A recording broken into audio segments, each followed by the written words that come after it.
even trying on Collision? Are you even trying? You can't fill your floor on a televised taping.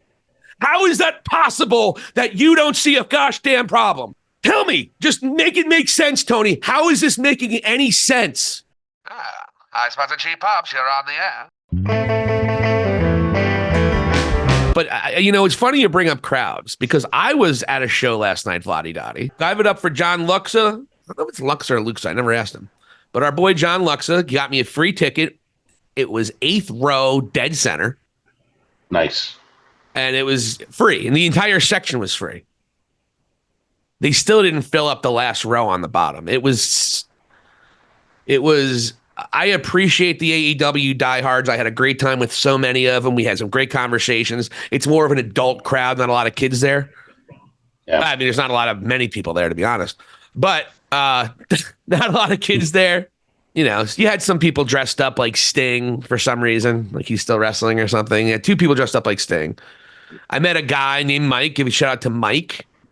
He actually had a Raw is Benoit shirt. That's balls to say that, have that shirt, have that name on your shirt. But yeah, it was a fun experience. I had a blast. However, you felt the energy go out in the crowd after about an hour into Collision. Started off with a couple of really good Ring of Honor matches, including a world title match between Kyle Fletcher and Mark Briscoe for the Ring of Honor Championship.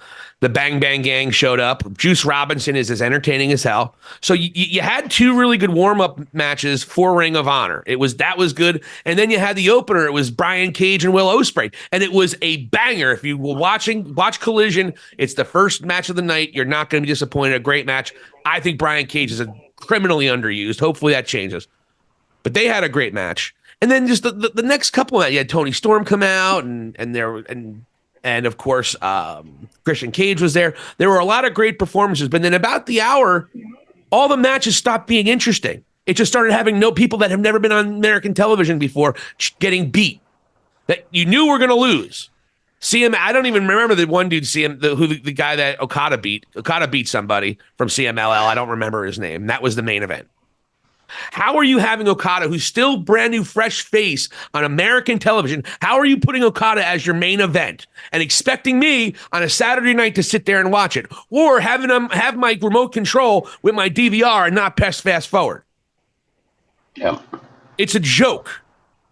And then there was a couple other squash matches, and it just made absolutely no sense, and it took the energy out of the crowd because look, you can only fake being excited so much. And yeah, everyone gets their pop, whatever, but there's not the excitement there because Tony Khan keeps on putting people that you have to be an insane wrestling dork to know all these people. And God bless you if you do. But putting it on American television as your main event on a Saturday night is beyond stupid. And it's actually, to me, irresponsible. Tony Khan has no idea to book a television show anymore. He's lost all his shit. It's a joke. Your last 3 matches involve people that there was a tag team from the indies that wrestled and they were fine, but I never heard of them, and you knew they were losing. Right. House of Black. It just, why are these your matches? Like Tony, you're not creating stars by just putting random people. You have a stacked roster. You have a completely stacked roster. Why are you pulling people from other companies that no one ever heard of? Nobody ever heard of them. Outside of this weird niche that, I mean, Jesus Christ, if you have enough time to watch CMLL, AEW, Ring of Honor, WWE, TNA, if you have enough time to watch all that wrestling in a week, God bless you. But I'm not spending too much time watching CMLL. I'll watch my New Japan stuff. CMLL is not a forbidden door that anyone gives a flying shit about, okay? Period. The ratings show it. And we're going to get into that very next thing because there are some major, major issues with AEW, and I was able to see it firsthand. And folks, they were literally giving tickets away, and they could not fill the floor. They could not even fill the gosh darn floor, Vladdy. Sad. It's pathetic. And so why are we going to keep on? And the thing is with Tony Khan, he keeps on pretending like everything's going great. You ain't got a TV contract yet. You can't even fill the floor. where wrestlers are 15, 20, 30 feet away. You can't even fill that part of your building. It's a joke. And by the way, I enjoyed it. I had literally the entire last row to myself. I hopped behind John, and then I met these three awesome young dudes hanging out. Dude vaped right in front of the security guard. That was awesome. But shout out to them. And Brian, I forgot the other two's name, but Brian, give a shout out to them. That was great. There was a really good vibe, what was there. But then the show just took a turn of nobody gives a fuck. And that's seemingly how Tony Khan books. Tony, are you even trying on Collision? Are you even trying? You can't fill your floor on a televised taping. How is that possible that you don't see a gosh damn problem? Tell me, just make it make sense, Tony. How is this making any sense? You need to change something, buddy. Now, maybe you don't. You're a billionaire. You can do whatever you want, but you're going to have your product on Access if you don't shape up. Because la-di-da-di, if you don't want to believe me with the crowds being minute, and also, by the way, everyone left after Collision because no one wanted to stick around for Rampage because that usually means even less than Collision. Right. So half the crowd left by the time Rampage comes on. Did you see Tony Khan come out and talk to the crowd? Did he do that? Oh, dude, he cuts a promo like a child. Hey, everybody, it's such a good time to hear a great night of wrestling and all the great AEW fans. You guys are great. Woo! He's a disaster. Sounds inspiring. He's a disaster. And by the way, again, grateful for Tony Khan for how he's impacted the business. He's one of the most influential people to make the business better of all time just because AEW was a catalyst for WWE getting their shit together. AEW helped the indie scene. AEW also feeds and has a bunch of wrestlers put food on their table for their family. So I want AEW to succeed, as do you. But something's got to give here, Tony. The ship is driving into the damn iceberg.